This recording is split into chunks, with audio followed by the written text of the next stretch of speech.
Donc aujourd'hui sur Kesako Kendo, je vais vous parler d'état d'esprit, en tout cas l'état d'esprit, le mien, je dirais, pendant les Shiai.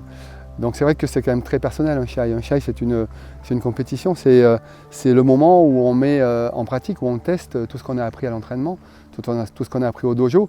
On le teste sur des personnes qui ne sont pas forcément consentantes, donc c'est vraiment des travaux pratiques, je dirais, en conditions réelles, le plus réel possible. Hein. C'est la tradition littérale de Shiai, hein, c'est-à-dire essayer avec les autres. Hein, donc c'est vraiment mettre en application. Donc dans le Shiai, c'est vrai qu'il y a la notion de gagner et de perdre. Hein. Donc cette notion-là est quand même très particulière, surtout nous occidentaux, où on a je dirais, le culte de la victoire. Hein. Seule la victoire est belle. Cette phrase-là résume pas mal l'état d'esprit occidental par rapport au sport en général. Hein. C'est vrai que dans le Shiai, il y a surtout dans le Shiai de Kendo, hein, dans les arts martiaux en général, il y a une connotation qui va un peu plus loin que le seul fait de gagner ce jour-là. Le Shiai s'inscrit dans toute la pratique d'un combattant, s'inscrit sur la durée. Quand on pratique les arts martiaux, on ne pratique pas pour une carrière compétition, on ne pratique pas pour une carrière de compétiteur qui dure une dizaine d'années. On pratique pour toute sa vie.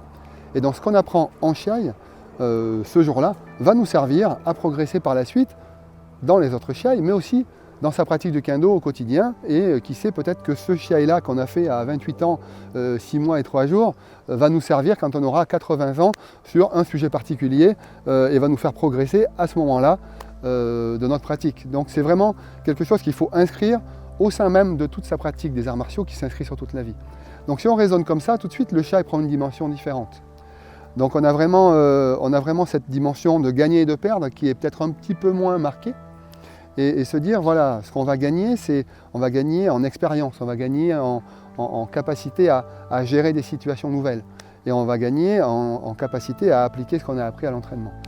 Donc à partir de ce moment-là, le Shiai devient bien sûr quelque chose où il est mieux quand même de gagner ses combats, parce que plus on gagne de combats, plus on en fait. Donc rien que pour ça, rien que pour cet apprentissage-là, qu'on peut gagner en gagnant les combats, puisqu'on gagne le droit de combattre encore et on gagne le droit d'apprendre encore. Donc rien que pour ça, gagner ces combats est important. Après, c'est vrai que l'état d'esprit qu'on peut avoir le jour de la compétition, c'est vraiment quelque chose de très personnel et d'intime, je dirais. Hein. Chacun y va avec qui il est finalement. Hein. Donc de mon côté, l'état d'esprit que j'avais quand j'allais faire du Shiai, un état d'esprit, un détachement par rapport au fait de gagner et de perdre dans l'absolu. Hein, en me disant, bon ben voilà, imaginons qu'aujourd'hui je suis champion de France par exemple, qu'est-ce que ça va m'apporter pour moi comme notoriété, comme gloire et tout ça. Donc tous ces aspects-là, je les évacuais. Je les évacuais directement parce que je n'en voyais pas un intérêt immédiat. Donc ce que je voyais, c'était la capacité à mettre en pratique ce que j'avais appris et à le transcender grâce justement au stress que peut apporter la compétition et qui permet de se surpasser dans ces moments-là et de sortir des choses que même à l'entraînement on n'aurait pas été capable de sortir.